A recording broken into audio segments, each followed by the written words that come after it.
Pretty unfortunate news right now. What's going on, guys? It's Ricky with TechBot Solutions. So we just received an update. Just want to make sure that you guys are fully aware of what it is that's going on. So the White House, again, this was actually the press secretary that just went live and posted this and says the shutdown could take away Q4 GDP by 2%. And then also October CPI and job data will probably never be released. I don't know if you guys tuned on into our Sunday stock talk just a few days ago. We had a CPI data report scheduled for tomorrow, Thursday, November 13th. And if you update your economic calendar, there is no more CPI data report that is set to be released. How infuriating is that? Okay, because now our government couldn't do their job. Now, all this economic data that the Federal Reserve really just depends on, and this is the part that makes no sense on why the market is reacting the way that it is that Jerome Powell made it very clear in the last meeting that, hey, if we don't have economic data, he gave the analogy of like driving in the fog. If you can't see where you're going, it's best to proceed with caution. Same thing when it comes down to this economic data. If it's not going to be released, then again, there's no reason to continue to cut rates if we don't know what the data is actually saying. They were cutting rates because the labor market was showing to be weaker. But if that is not going to be released, then you cannot make the assumption that it's actually weaker. Therefore, it doesn't support a rate cut for the next FOMC meeting or next FOMC rate decision. So again, why is then the market reacting in a positive way when we all know that what the market wants is more rate cuts and it's less likely to actually get it? You guys let me know down in the comments section what you think. This is, again, coming directly from the White House.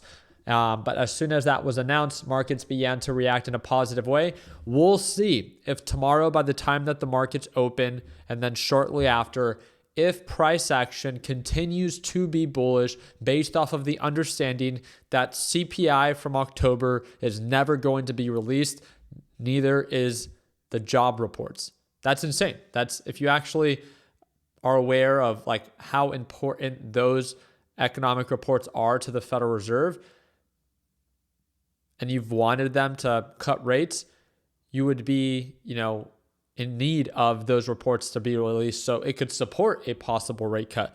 But again, as of right now, like we've said before, markets will stay irrational. On the 5-minute time frame, we can quickly see, we talked about it in today's earlier video that, hey, markets were selling off. They were showing signs of a support. The same support that we had on Tuesday is the same support that we have as of right now, and that's right around 618 for QQQ. Yes, the market is looking like it's a little bit weaker, but direction is not super clear. We don't know if we're going to recover. We don't know if we're going to sell off. So again, markets tend to be more bullish than bearish. So this is a great reminder on why not to carry shorts overnight, especially during uncertain times where news like this can get released. One of the other things that I quickly wanted to show you is that, was this it? Yeah, it says the White House says that President Trump will officially sign a bill ending the government shutdown tonight at 9:45 p.m. Eastern time. Again, I just wanted to do my part in keeping you guys up to date. Also wanted to make you guys aware of this stock that, again, I talked about yesterday. I'm not a fan of. I think it's incredibly overvalued, but it just has so much positive price action. And I have to respect the trend regardless if I don't respect the stock, right? Remember, stocks and the market can stay irrational longer than you can stay solvent. And if you really think about it, the more that this stock pumps up, I know that it's not going to hold at those elevated levels. The more opportunity I have to potentially make money shorting those stock once direction actually turns to be in my favor. So I did take a trade on this one today. I made $527, closed out my short on it very quickly, got in, got out, saw that it wasn't really actually selling off, closed it out and just made a few bucks, nothing big there. The trade that I did take a loss on is Oklo. And like I said today, I think in today's early video, I was down like 2,000. I ended up losing 980. But again, I've made it very clear. I like to show you guys the green days, the red days. The past few days, I feel like it's been kind of slow. Yesterday was a more successful day for me. I made closer to $5,000 on the day. But Monday was very slow for me. And honestly, yesterday was too. The only reason that I made so much yesterday was because Oklo reported earnings after market hours, and I was able to trade that, that volatility. That was the only reason. I was only up like $900 for the entire day. It wasn't until after market hours that I began to quickly day trade Oklo, and I made some money shorting it and then going long on it. Today, lost 980. Again, I like to show you guys both sides. My trades are never perfect, but my job is not to be perfect. Our job is not to avoid risk. Our job is to manage it, right? You should never be afraid of the opportunities that you are taking advantage of. Just do and take one simple step most people don't. Make sure that when you enter a trade, the potential for profit is always greater than the potential for loss. And if at any point you are beginning to lose more than what you were actually going to make, I would just close it out. It's just not worth the risk, right? Establish healthy habits in the beginning, so over a long period of time, it pays off. Yeah, it might suck to be down 1 or 3%, but it's much better than being down 30 to 50%, right? And while we're talking about 30 to 50%, let's talk about MSTR bag holders because they are down. Let me calculate this very quickly. We have to celebrate because they said that this thing was going to go to the moon. I didn't know the moon was all the way at the bottom. MSTR is down 51, almost 52% since its previous high of 455. And that was just, what is that, 3 months ago, 4 months ago? Talking about previous all-time highs. This is what it established in 2024, November of 2024.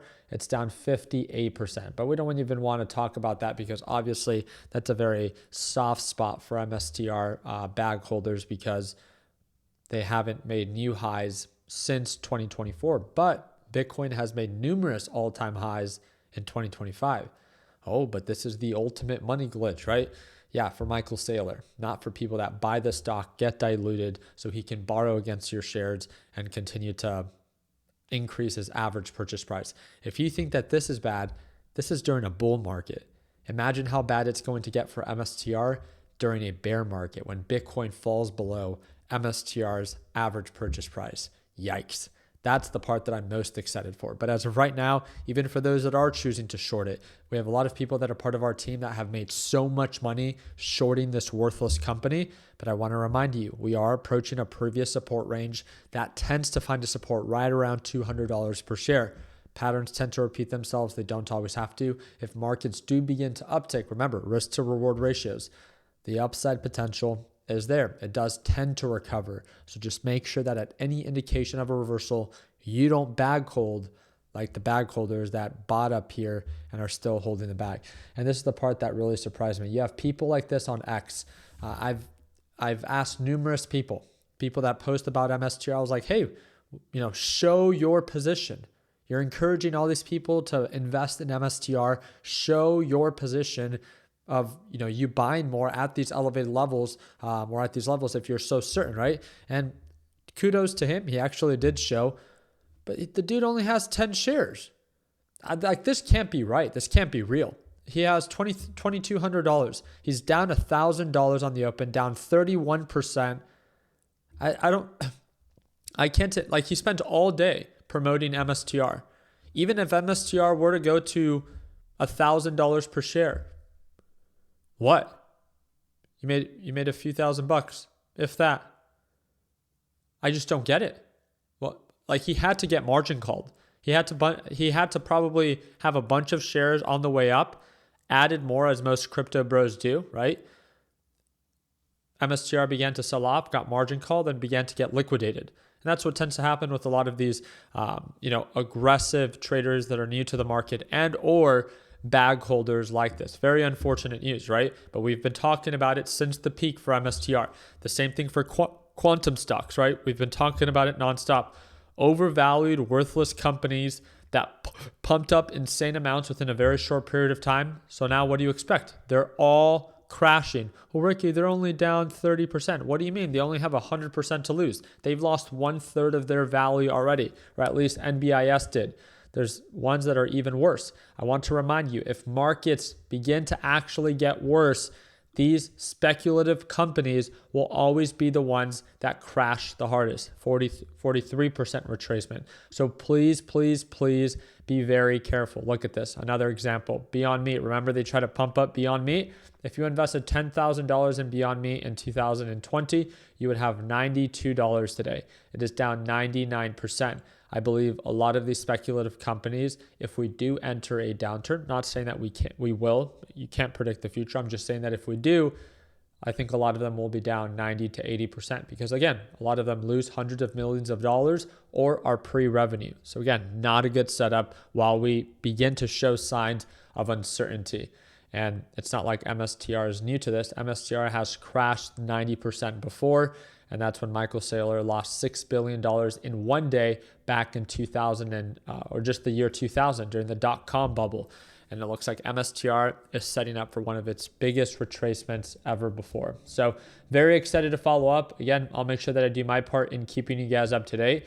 We have a lot to talk about in tomorrow's live trading session, and we'll see how markets begin to react once markets open tomorrow at that market live session. So again, if you want to tune on in to watch me trade live, it's the second link in the description down below. If you don't feel like you're ready, I respect that. Feel free to watch more of our YouTube videos to become more familiar with our trading style. But again, if you're a beginner and you want to learn with structure and you learn best by watching other people do, then that is the whole point of our daily live sessions. So if you want to check it out, second link down below, there's a little discount in there for you. It's a one-time payment for lifetime access. So we'll see you tomorrow at market open for that live session. Like always, let's make sure that we end the year on a green note. Take care, team.